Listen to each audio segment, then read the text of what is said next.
What's up, y'all? Kevin Kuhn here from Athlete Factors. This is the Athlete Factors podcast. Today, my guest is Sir Andy Rohrbacher. What's up? He's been knighted by Queen, the band. Not the Queen. So Andy is a client as well as probably the best walking business card I've ever had. And an excellent friend. So, Andy, tell us a little bit about yourself. All right. So I grew up in Indiana. Mm-hmm. I was never really an athlete as a kid. I went to school at Indiana University. Got a business degree. Awesome. Moved to Texas and worked in business. Ended up owning my own business. Exited out of that, and so now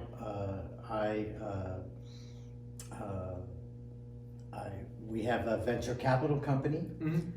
And I work for them. I think I have some cool job title there. I work for them, and I train as an amateur age group triathlete now. And when I'm not doing anything else, I sit on the board at the DFW Metro YMCA. Nice. So you could say that you're pretty lazy based off all of that. You don't do a lot. I don't do a lot. There are people in my family who think I don't do enough. The plate's pretty empty, it sounds like to me. There's a few extra minutes in the day. Awesome. So tell us a little bit about your athletic background. Where were you pretty active as a kid, or? So you know, I was always active as a kid. Mm-hmm. But I was not. I didn't really participate in team sports. Mm-hmm. Where I grew up, basketball was king, football was second, baseball was third. I have zero eye-hand coordination, so ball sports were out. Off the table. Out for me, and there really weren't a lot of opportunities to kind of do other stuff. Mm-hmm. So I did kind of normal. I swam a lot. I was a pool rat. Mm-hmm. I spent all summer in the pool. We rode bikes a lot. So I was an active kid, but I wasn't an athlete, and didn't really participate in team sports. In fact, I didn't really do any real activity really until after college. Mm-hmm. And then I started mountain biking with some people. We did a ton of mountain biking. I started running 5Ks, Mm-hmm. And not necessarily to compete. There was usually a beer garden afterwards, so Mm-hmm. we would, it was an excuse to go have a party. For sure. And then after, when I was 40. I was in my 40s when I really started thinking about endurance sports. Mm-hmm. And that was at that time I was doing a ton of scuba diving, and I met the person that eventually became my husband. Mm-hmm. And he got me into endurance sports. Nice. And I wasn't really competitive then, but I bet we get into that. We'll probably talk about that. I'm gonna get into that. So when was your first competitive event? Yeah. So my very first real endurance kind of competitive event was Matt, my husband, had run his first marathon. Nice. And And so that got me thinking, wow, I really, I'd like to do something like that too. I mean, he'd gotten a ton of energy and confidence from doing that. And I thought, wow, I'd like to get some of that too. And so at watching him train, I'd seen a number of the purple people at the events, right? Team in training. And I thought, wow, those shirts look really cool, right? I want one. What do I have to do to get one of those shirts? Right? Those people look like they're having so much fun. Yeah. And so I went to an orientation, a team in training orientation, and I had Matt come with me, and we went, and I signed up for my first triathlon. It was an Olympic distance event. It was Dave Scott's Texas Man. It was the first time it had ever happened. So it was a 1,500 meter swim, 25-mile bike, and a 10K. All of those things were things I had never done before. And like individually, let alone back to back to back. Or back to back to back. And then Matt said, "Oh, well, I'll do it too." So now, right, the pressure's really on. Yeah. And so we signed up, and it's like it was like a $1,500 fundraising commitment, and that afternoon I think we went to our local bike store, and we bought bikes. Like, we didn't even own bikes, right? So we buy bikes, nice. And anyway, and we go to our local running store and get running shoes, right? Like, it was great for me because it was a shopping opportunity. So that was good. Anyway, so we train with team in training. We trained with a guy, Todd Kodish, who was an amazing coach. And the first real triathlon that we actually did was a trainer. It was in Louisiana. It was the Sports Spectrum River Cities triathlon. It's a weird distance. Doesn't fit into any category, but it was fun. It was 1,000,000 degrees and humid, but it was fun. And then we did Dave Scott, and I came away from that race with a 2-hour 36 finish. Nice. Which was, I was like, wow, I'm kind of good at. I might be good at that. Yeah. Well, Matt really got bit by the triathlon bug. And decided he wanted to do an Ironman. And I was like, no way. Not interested in that? Not interested that in any way, shape, or form. And I knew, so at the time we had a new business going on, and I knew that there was no way that we could have 2 long distance triathletes in the house and run a business, right? Yeah. So I backed off a triathlon, and being a pool rat, I went into master swimming. I stayed with team in training as a mentor for a couple years, but I really focused on swimming. Gotcha. And I focused on swimming the mile. I swam competitively as a mile age grouper in U.S. Masters swimming. I was horrible. I was really bad at it, but I was out there, every day getting it done. Nice. And that's when I met Ambrose Coleman.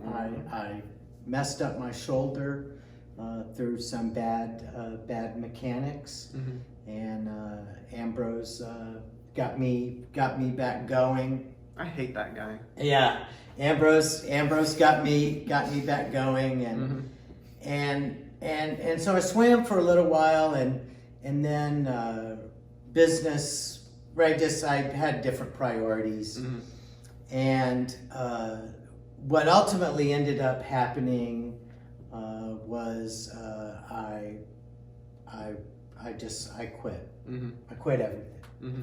And I put everything into work, and as a result, I got fat and stressed out and depressed. Wow. Like bad. Yeah. Like I went to a really awful place Mm-hmm. for a really quite a long time, and then finally in 2016. I had gone into my physical with my doctor. Mm-hmm. I was already I was about 220 pounds. I was already on blood pressure medication. Mm-hmm. I was on some antidepressants, and he told me I was going to have to start taking some medicine for type 2 diabetes. Wow. And I was just like, I can't. What? Right. I can't do this. Mm-hmm. Right. Like whatever is going on in my life right now is not working. Mm-hmm. Right. I got to do something different. Mm-hmm. And so I struggled with that for a little while, and I said, okay, well, I'm gonna join the Y. Mm-hmm. And there's a Y a half mile from my house, and I walked down there, and I joined the Y. Nice. And that first day, I got on the elliptical trainer. And I was on there for 5 minutes. 5 minutes, and I was done. That's a good start, though. I was done. And I thought, you know what? Okay, so today was 5 minutes. Mm-hmm. And tomorrow I'm going to go back, and I'm going to go for 6 minutes. Mm-hmm. And so I did that. I also went back to Jim Montgomery, the guy that runs the master's program here, and I said, look, I need help. Mm-hmm. And so I started back to master swimming 2 days a week. They put me in a lane with a woman that was 3 times my weight, right? She was a big girl, but she was in there too. Mm-hmm. Really, I was in no better shape. She's probably in better shape than I was at the time. Yeah. And so I started swimming with her 2 days a week, and I was going to the Y. Yeah. And really that started I met through that experience at the Y. I met some people that just really started a cascade of events that really is still kind of unfolding. Right? Yeah. So it's kind of the first few dominoes, and yeah, the rest are still falling now. Yeah. Well, and there were some other things that happened in there. I started using some tools. I started using MyFitnessPal, right? I mean, like I started studying about, okay, how do you change habits, right?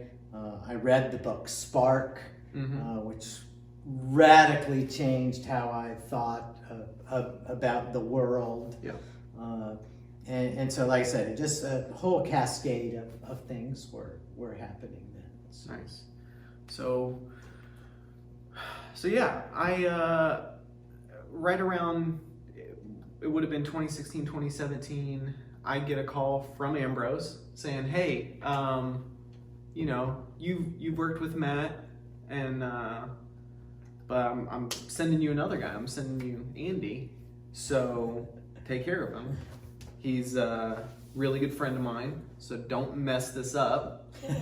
And here's his contact info. And I'm like, all right, okay, cool. So, if you will, tell us a little bit about why we started working together then, what you were preparing for, and kind of So- what was going on around that time. So in 2016, so we have a thing in our family for milestone birthdays. So we take a big trip. Mm-hmm. And 2016, it was Matt's 50th birthday. Mm-hmm. And he wanted to go to Nepal. Mm. And he wanted to do an 8-day trek in the Annapurnas in Nepal. And so that was going to happen in late October, beginning of November. About this time, it was probably May or June. Mm-hmm. At this time, so I had progressed from 5 minutes. I was now still at the Y every Monday, Wednesday, and Friday, and I was doing an hour-long class Monday, Wednesdays, and Fridays. It was kind of like what now has become kind of F45 or whatever. It was branded under another famous celebrity trainer. Nice. But it was it was a mix of cardio and strength and training and a lot of functional movement. Mm-hmm. So I was doing that 3 days a week, and I was swimming hard. By this time, I probably lost 20 pounds about this part, but I was really scared about going to Nepal. Mm-hmm. And I really didn't want to die in Nepal. Yeah.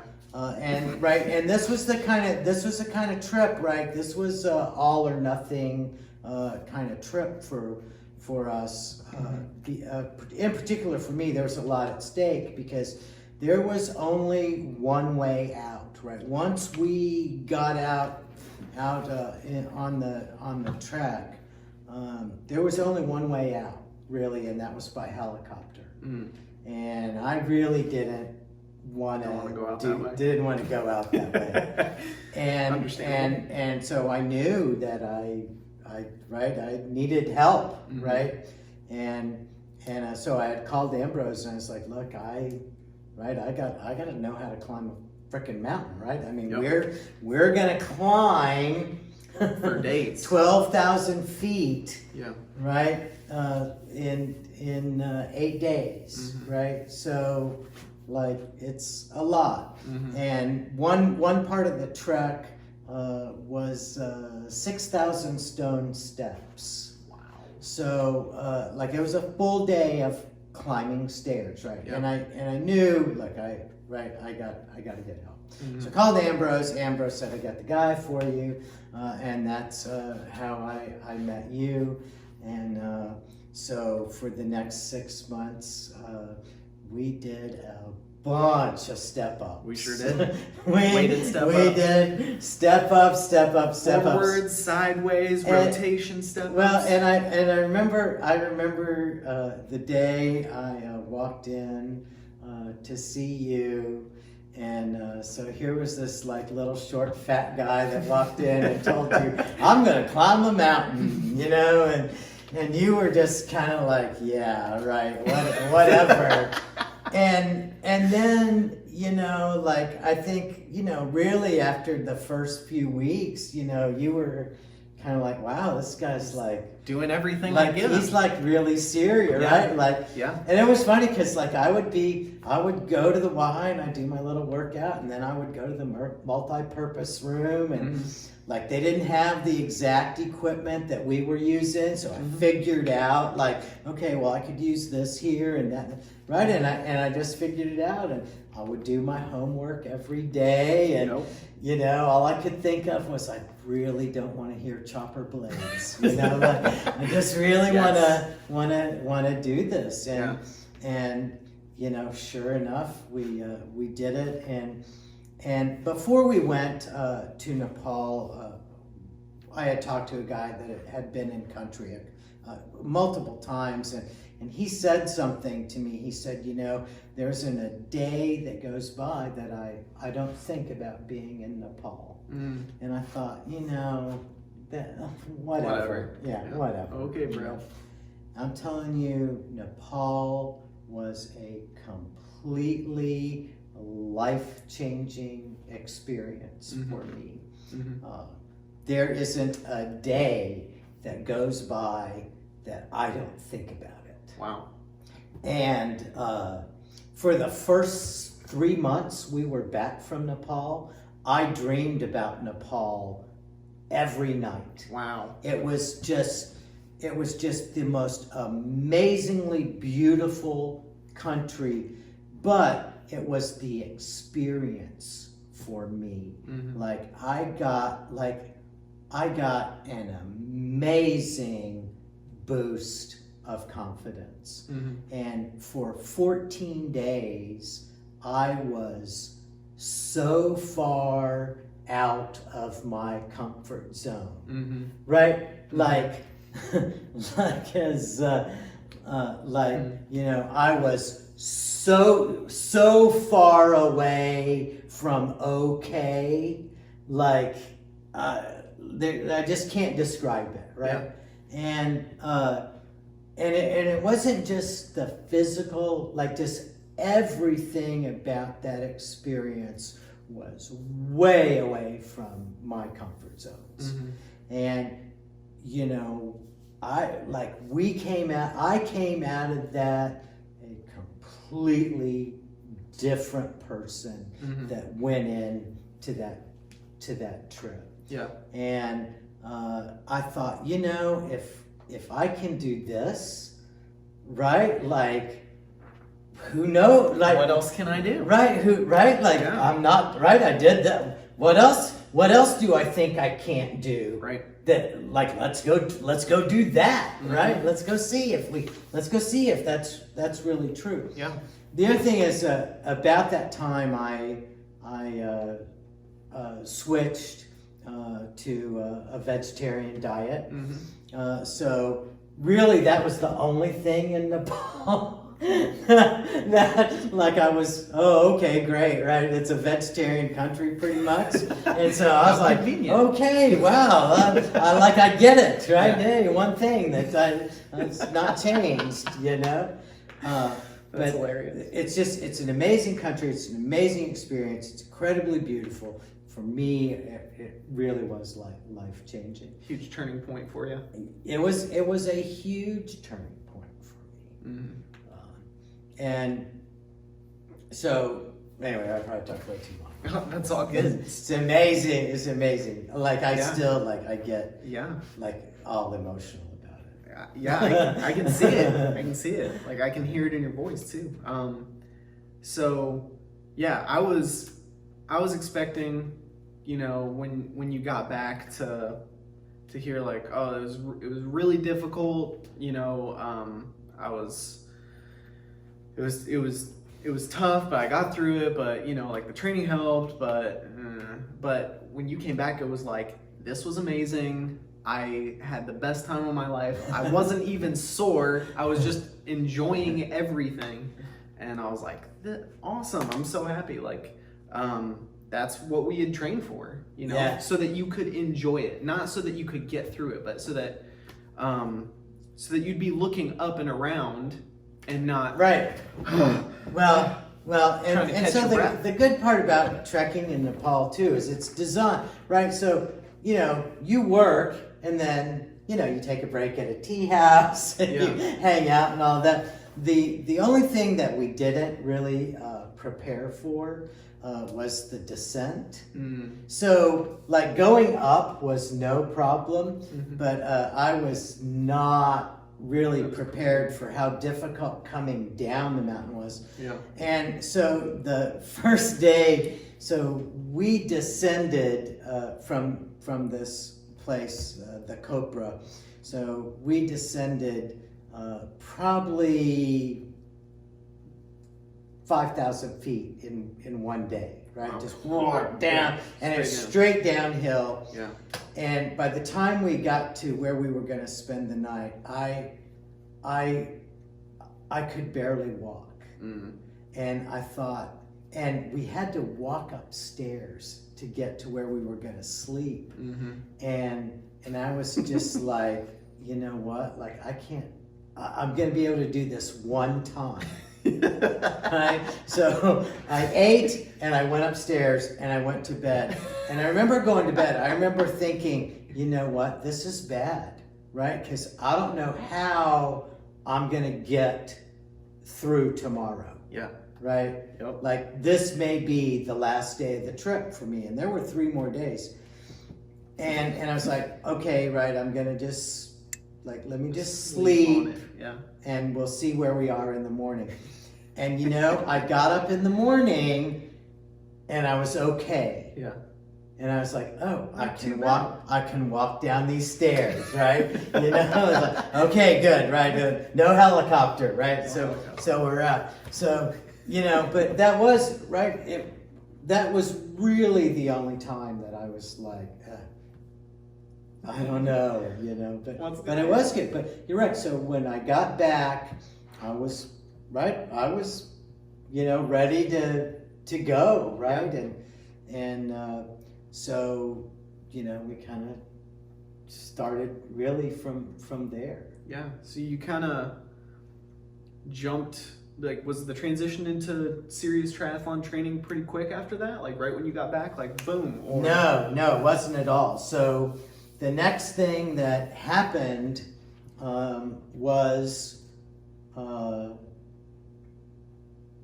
well, I kept training with you, right? I knew I needed strength, right? I needed just part of the overall weight loss and, right, be healthy thing, right? Yep. I still needed, you know, that performance, kind of, it wasn't really performance coaching though. I still needed strength work. Yep. And I needed variety, right? I needed stuff to do in addition to what I was doing. But anyway, I signed up for a Luke's Locker. So in 2010, I did a half marathon. I did it through Luke's Locker. It was fun. I finished in just under 3 hours, 2 hours and 58 minutes. Tells you, oh, I was out there.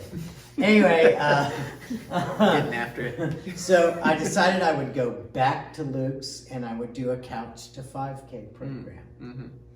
And I thought, okay, right, I'd like to, let's run. Let's see if I can run, right?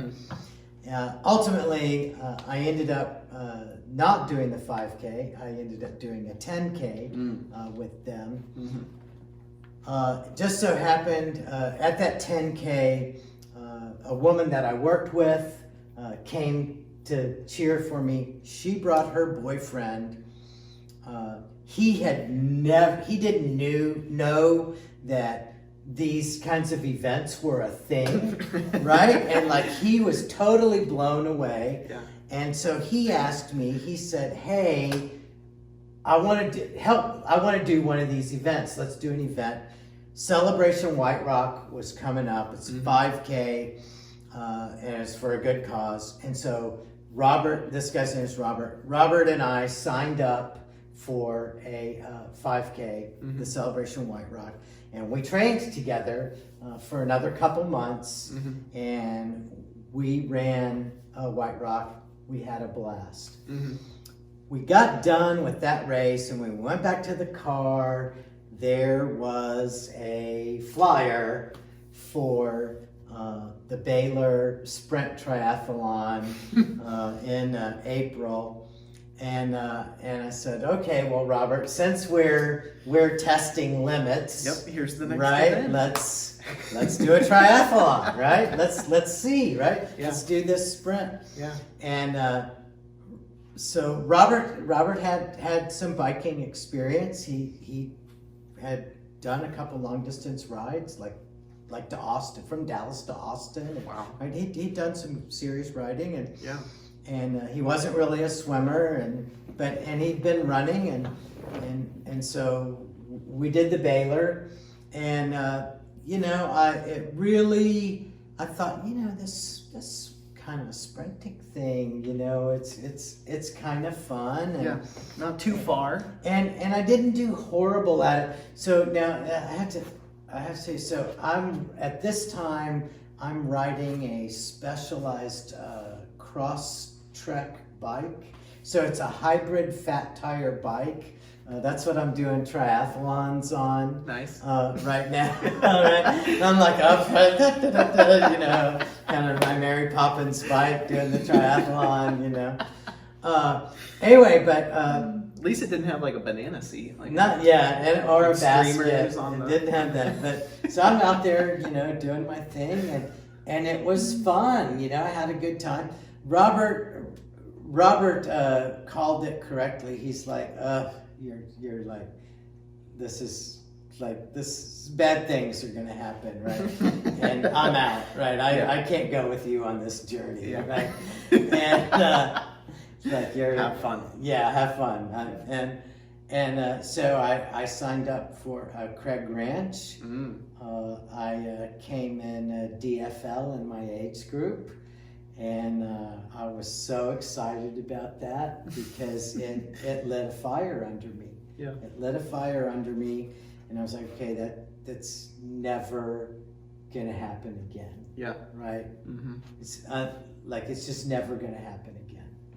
And so I dusted off my old Trek 1000 bike that I bought for Dave Scott back in 2006. So it's a steel bike.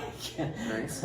And but I dusted it off, and I got back on the road bike, and actually, got into the clipless pedals, and I rode that, and I started doing well. And then one day I finished in the top 10% of my age group. And I got an invitation. As a result of that, I got an invitation to an event called the Best of the Best Triathlon.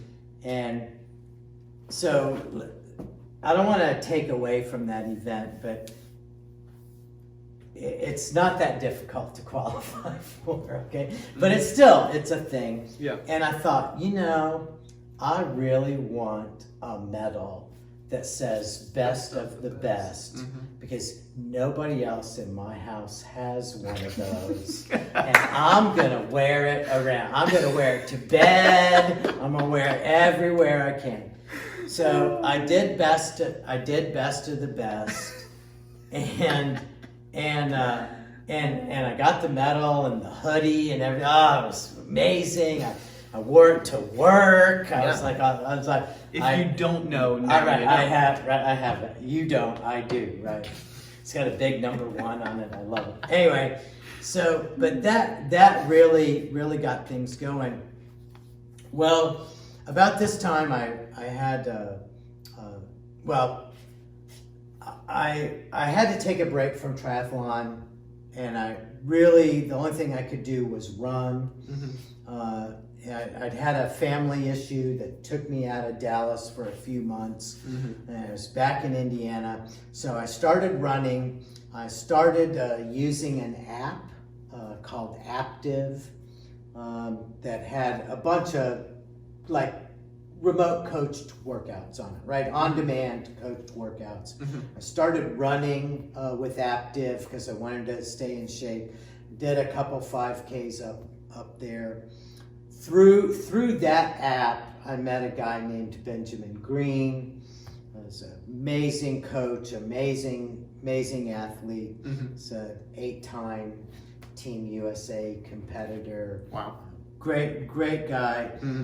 Anyway, he really kind of opened my eyes to some kind of things. He's like, look, you can really do some stuff if you wanted to. And at the time, we were still talking over the phone. You were still feeding me workouts to do on my own when I wasn't running. and I was every week I was just getting faster and faster and faster, and so I clearly remember we had a conversation over the phone. I said, look, right, I think I can do a sub 55 10K, which at the time was like huge for me. Yeah, that's a big deal. And instead of laughing at me, you were like, okay, we'll go do that, right?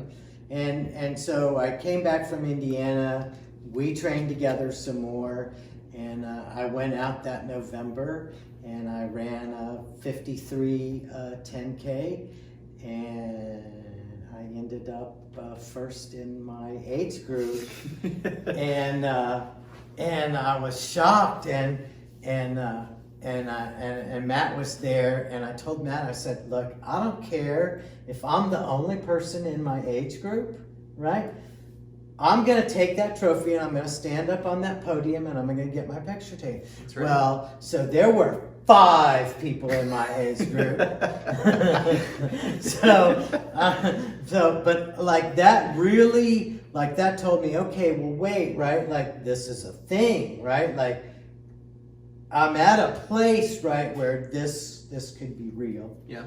And so I thought, well, I want to do triathlons, but I really want to try and do a half marathon again.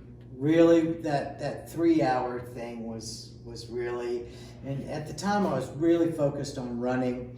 So I signed up with Run On here in Dallas. My goal was to have a sub 2-hour half marathon. And so I trained with them. Wow, only going to drop an hour off right. Wow, that's I'm going to run a sub 2-hour half marathon. just an hour. And while I'm training for that, so that was the rock and roll was in March, so it was off season for triathlon. So my plan was, I'll do this half marathon, I'll do triathlon season, right, and then we'll go on. Yeah. So this is 2018. So I'd had some success, I'd had my fancy little best of the best medal. And I thought, okay, I've been training myself for a while and I've been working with you, but I really probably need some triathlon specific training. So I started looking around at triathlon clubs. And so I'm training with Run On for this half marathon, and I started interviewing triathlon clubs. And the first place I called was Try Now. And really within 5 minutes of talking to Coach Frank Cortese at Try Now, I just knew, right? I don't need to call anybody else, right? This is the guy for me. Yeah.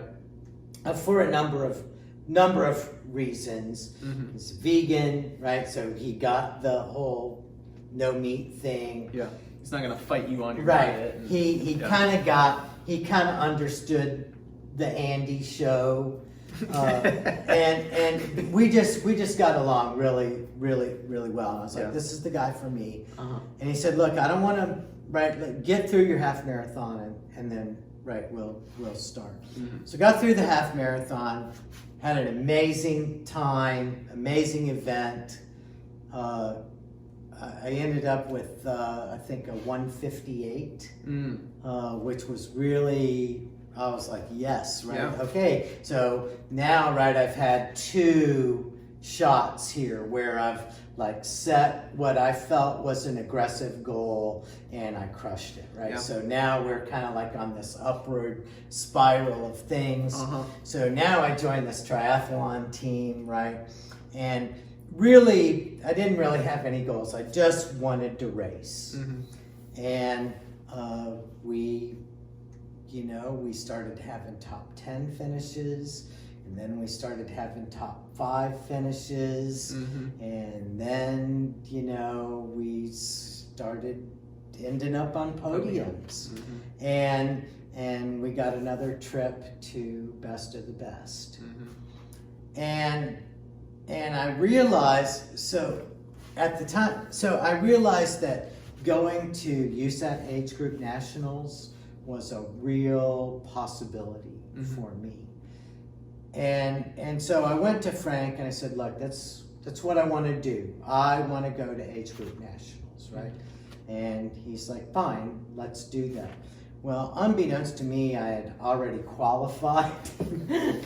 That's convenient. I didn't know that. I hadn't gotten my invitation yet, but I'd already qualified. Anyway, so Frank and I, we started working on that, and I really and then you decided you were going to go do some side project, and so I was like, oh, what am I going to do? Yeah. And so but anyway, so I went full bore into triathlon, right? Everything else just dropped. Yeah.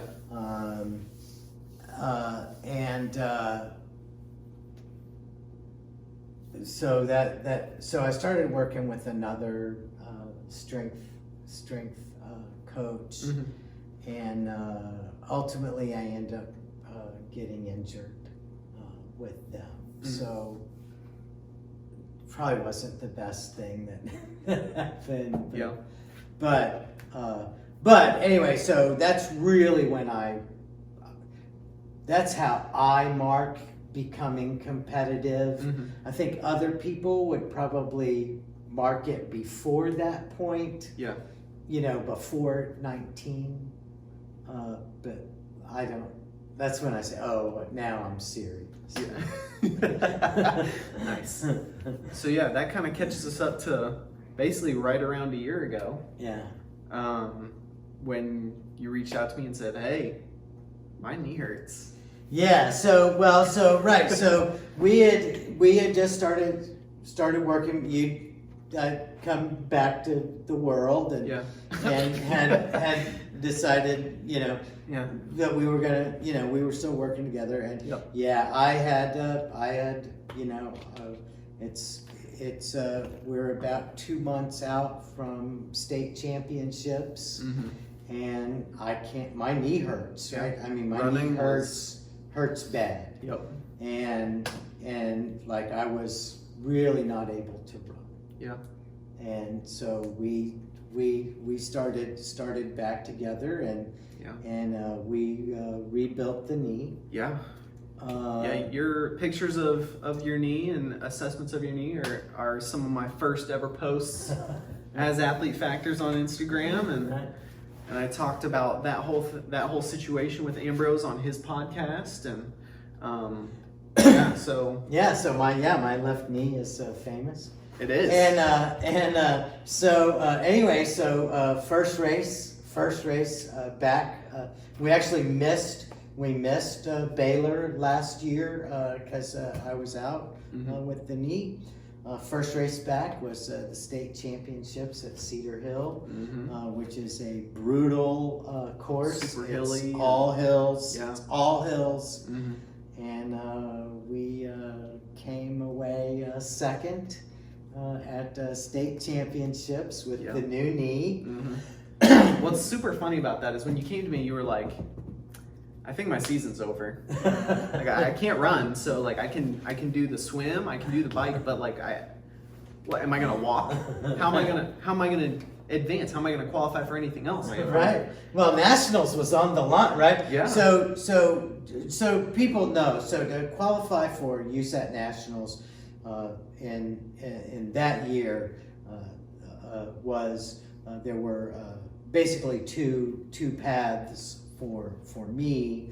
One was either be in the top 10% of my age group at the Olympic distance event, or come in first, second, or third at a state or regional championship.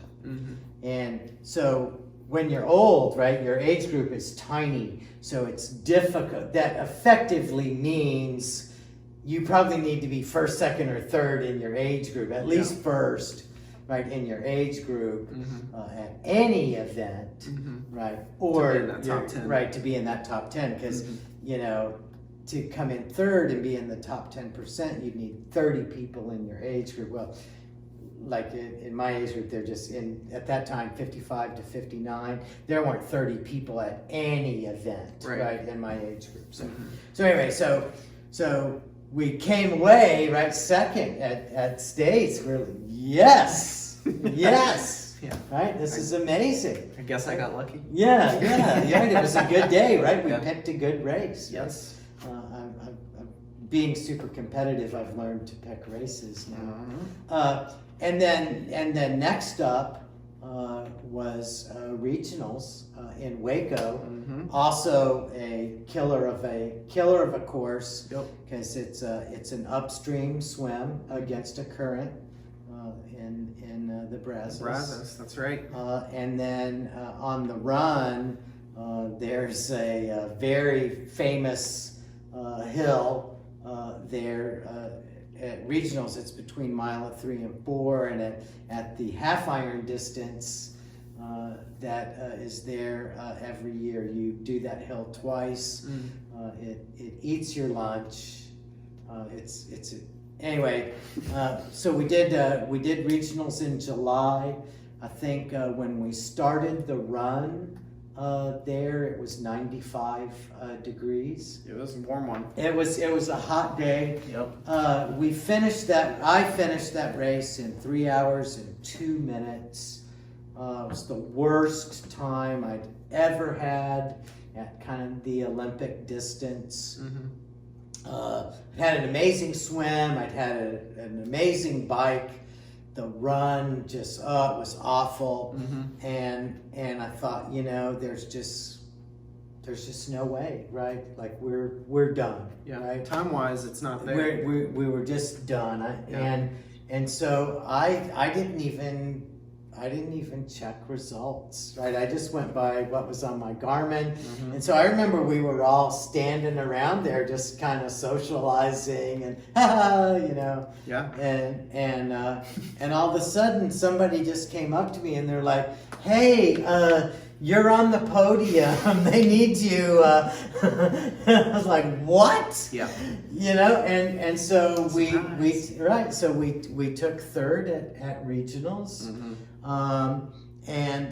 So I was like, okay, great, right? Like we're 2 for 2, right? So nationals is a breeze. I ended up with 5. We did, so in 2019 we did 7 triathlons. We did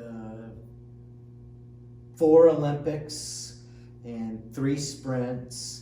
And we walked away with 5 podiums out of those. Pretty darn good. So yeah, it was a really good season. Yeah.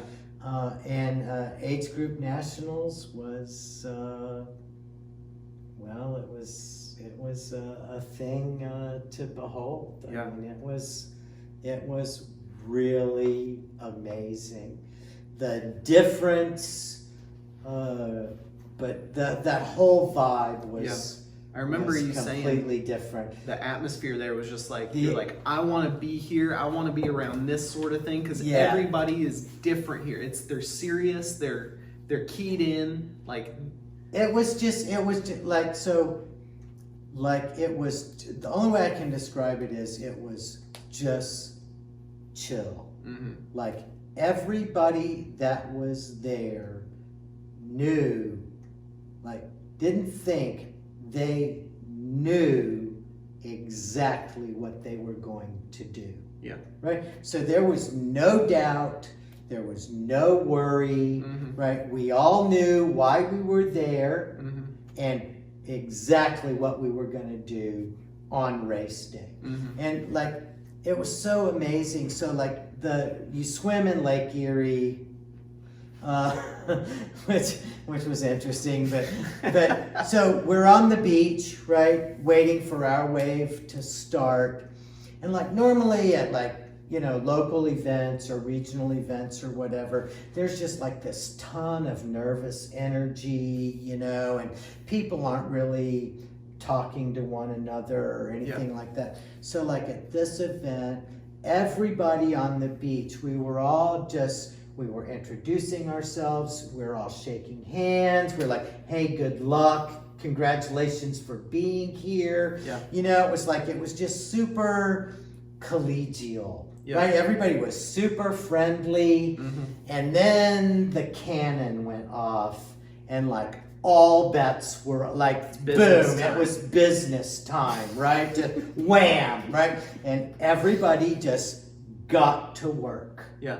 Right? And you did your thing, and you crossed the finish line, which was amazing too, right? Because it's like all these American flags. I mean, the shoot is just amazing. I mean, just the whole experience is crazy. Yeah. USAT goes all out for it. Yeah. But you cross that line, and as soon as you cross the finish line, right, it's like, well, for me, I have to take a little bit of time. I have to like download Race Andy and put back normal Andy. Right? I have to upload that back up. Yeah. But after that's done, like, then everybody's all right. It's like, okay, now we're people again, right? And let's all have fun and fun interaction, right? And let's enjoy ourselves, right? Yeah. But I knew, right? Like, okay, this, right? Like, I'm home, right? Yeah. And the other thing for me was, right? It showed me, okay, right? Like, so nationals is a possibility, right? Not only is it a possibility, it's now a thing, right? So that opens up for me ITU, that opens up for me the games, right? Like, there's more to do here. Like, there's another level. Well, right, it's just breaking into. Right. All of a sudden, the world just gets bigger. Yep. Right, like there's more possibility. Yeah. Right. Yeah. World championships. Right. Yeah. Right. Like, oh, great. So now we can go to Europe. Yes. You know, like, great. Right. Like, whoa. That's right. So right, I can go to the games. Like, I'm eligible for the games in 22 in Hong Kong. Yeah. That's amazing. Yep. That's amazing. Cool. Right? Yeah. That's so cool. Yeah, it's cool, right? Yeah. And, you know, I mean, I don't know. It just, for me, it's just opened up possibilities. The other thing that nationals did for me, like Nepal, is it just gave me a level of confidence in myself that, look, I can overcome any obstacle that gets put in my way, right? I'll figure it out. Yep. I'll figure it out. And so it makes every other aspect of my life better, right? It makes business better, right? Because I just know, right? Oh, right, here's this horrible thing that happened. But no, we'll figure it out. And we'll figure it out the same way we train, one step at a time, right? One step at a time. It's the same thing with a fundraising challenge at the Y. It's like, oh my God, right? The pool heater is dead, right? I need $400,000. What are we gonna do, right? Great, we'll figure it out and we'll get the money $1 at a time, right? We'll figure it out. Yeah. It just makes everything better. Yeah. Everything is better. That's the amazing thing about, especially training for an endurance sport. Like, your whole job as you train is to problem solve. You've got to figure things out as you go. So, and it's incredible. At Old College Tri last year, I came out of the swim into T1 to get on my bike, and I get on my bike and my front tire is flat. Now, I know I aired that thing up. I know I aired that thing up, right? But I get out, the tire's flat, I'm like, great, right? So take a deep breath, right? Fix the problem. We get out on the bike, a mile, I am not exaggerating, a mile into the bike, I flat out on my back tire. So at this point, I'm like, okay, I'm just gonna throw my bike, right, and quit. Yep. And then I realized, well, you know, I'm in a Try Now jersey, right? I really can't do that, right? And I'm like, okay, right? The race that I thought I had, that race is gone. Yep. Right? That it doesn't exist. Different. I've got a whole new set of things to do now. Yeah. I got the tire changed, got back on the bike. I felt amazingly fast because at this time I'm in the back of the pack, so I'm able to just pass. I still ended up 9, so I had a top 10 finish, and I was only 8 minutes off of really what would have been a normal time, you know, kind of a goal time for me, an expected finish time, right? And I think part of that is you're right, it's training, right? It's right? Like now, one, it's letting go of the old race because it's not that race anymore, and it's 2, it's problem solving. Okay, now that I'm here, what do I need to do to get there? Right? Like, how am I going to get through it? And it just makes all the difference in the world. I agree.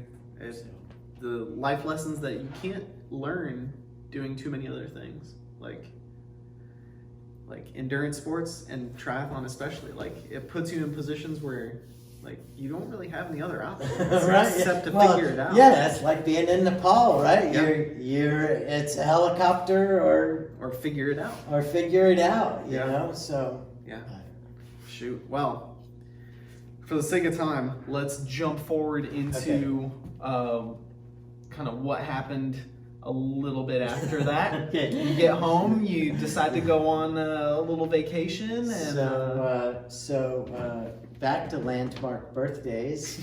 So 2019 was my 60th birthday, and we had come off nationals, an amazing year, and so I decided for my big trip, I wanted to go cycling in Spain. We picked a trip with a reputable tour company, and we were going to go from Barcelona in Spain, tour Catalonia. So we were going to start in Barcelona, cross the Pyrenees, into France, spend a little bit of time in France, cross back over the mountains, and head back to Barcelona. Anyway, long story short, the first 10 minutes into the first day of the trip, I was on a pretty steep descent, and I thought, wow, I'm going really fast. And the next thing I knew, I was on the pavement. And I knew I was hurt. I knew I was hurt bad. I knew my shoulder. I knew my collarbone was broken. It was a bad situation. I was beat up. Beat up. A number of bad things happened while we were there in Spain. Most notably, they did not diagnose some of the more critical injuries. Anyway, we get back to the States. So I knew while we were in Spain that I was hurt really bad, and I reached out to you immediately. And I'm like, okay, look, I'm hurt really bad. We kind of assessed where we were, and you were like, okay, can you lift your head off the pillow? Yeah, okay, good. So it's just right. I knew I needed to be moving. Yeah. Right. And so we at least got my hands and my feet and what could move moving. Yeah. Get back to the States. So ultimately, the damage from that trip was a fractured skull, unstable fractures to C1 and C2. Those are kind of important. I've been told that C2 was pulverized, which means it was in more than 3 pieces. Collarbone broken, clean break there. 5 ribs, hip and knee. Nice big lump on that hip. Yeah, I had a giant hematoma. Yeah, big old grapefruit popping out. Yeah, and I have some problems with the left knee. Anyway, we spent 16 weeks in a Minerva vest. 8 weeks in a sling. And you were good enough to, rehab me at home. I couldn't really travel.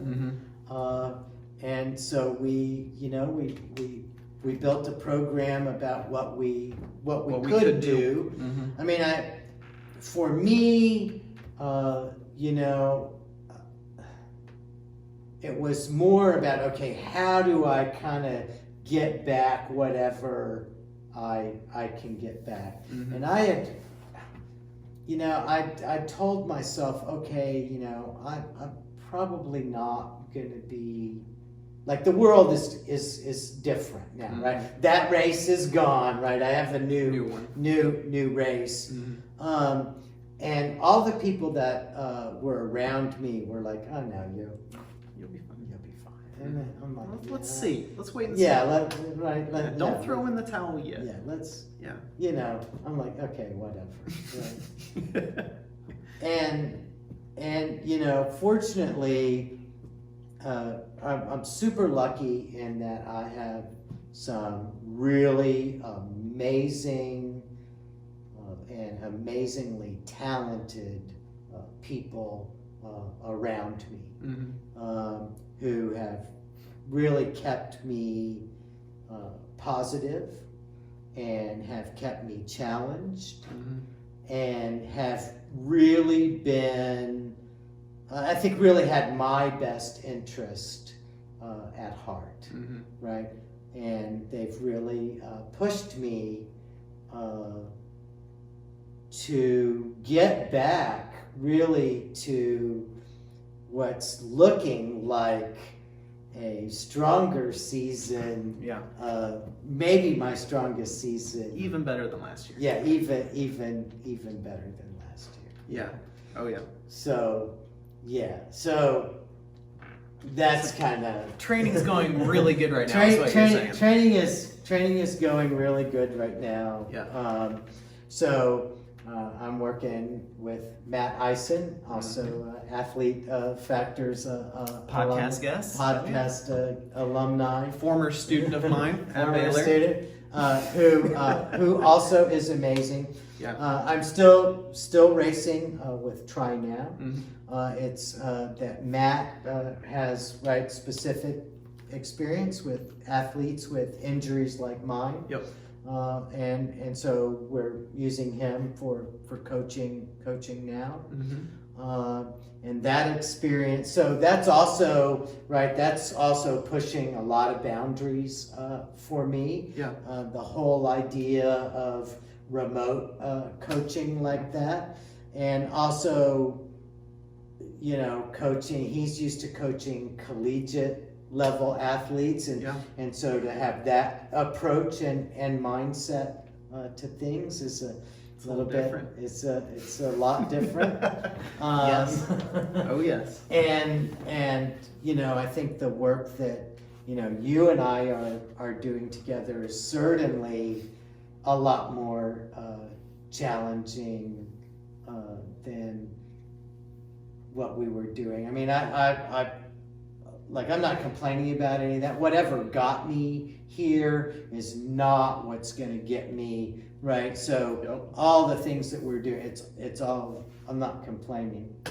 Yeah. We kind of, the nice thing was we kind of started with a blank slate. We kind of started from scratch at the very beginning with, you couldn't hinge. You couldn't, there was a lot of things you couldn't do, but the things that we could do, we were extremely meticulous. Like, all right, well, if all you can do is this, then you're going to do it perfectly, and we're going to do as many reps as we can perfectly, and then we're going to take a break, and we'll do something else, and we'll work on your arches, or we'll work on this, and we kind of rebuilt you from the ground up, and that's why right now you're doing stuff that you couldn't even do a year ago. Well, right, and I think that's the thing is, like, rather than, I think it was my whole approach to rehab was, now is my opportunity to fix as many things as we can fix. Mm-hmm. And so my whole approach to the sport really is to tackle as many of the details as possible. Mm-hmm. I am not naturally talented. I am not particularly fast, Mm-hmm. right? So, I'm just not, I don't think of myself as like a gifted athlete. Right? Mm-hmm. And so for me to be successful, it means that I really have to dial in on the things that everybody else overlooks, Mm-hmm. right? And so for me, that means details. Mm-hmm. If I'm in the swim, it's every stroke has to be executed perfectly, Mm-hmm. right? If I'm on the bike, right, every bit of that pedal movement has to be perfect. Mm-hmm. My body position has to be perfect, right? Mm-hmm. Because that's where I'm picking up my edge, Mm-hmm. is that I'm just from a form and execution aspect better than the guy who's just naturally faster. Yep. Right. Yep. It's the only way I can be successful. So this whole thing became a place where we really started focusing on, like you said, okay, how is my foot hitting the ground, right? Mm-hmm. Where am I hitting? Where are my toes? Where is my heel? Where is my ankle, right? Mm-hmm. Where am I in line from toe to ankle to knee to hip to shoulder, Mm-hmm. right? To really dial all of that in. Yeah. And it's Paying so off. far it's making a huge difference. Yeah. Right? Oh, I yeah. mean, we're already, the numbers look good, right? We're already at or ahead on almost every metric of where we finished last year. Which is crazy. Like it blows my mind. Yeah, well, you should be here. Yeah. Yes. Right? Like, Yes, for sure. like- So I got a client coming in pretty soon, so we Okay. gotta finish this up. But Andy, thank you so much for taking the time to share your story, and it's honestly it's super inspirational to hear, like how far you've come from being, extremely unathletic, overweight, in depression, to really changing things and using these pivotal moments along the way to spur you to do even more challenging things. And I think anybody watching and listening can take a lot away from that. So so I appreciate you sharing that. Yeah, well, so if I had one thing to, sort of share, about my experiences, things, I don't know, right? The jug fills drop by drop, Mm-hmm. right? And it's really about repetitive moments, Mm-hmm. right? And like people talk about, it's never kind of your first mistake that does you in, right? It's a downward spiral of repeated mistakes. Right.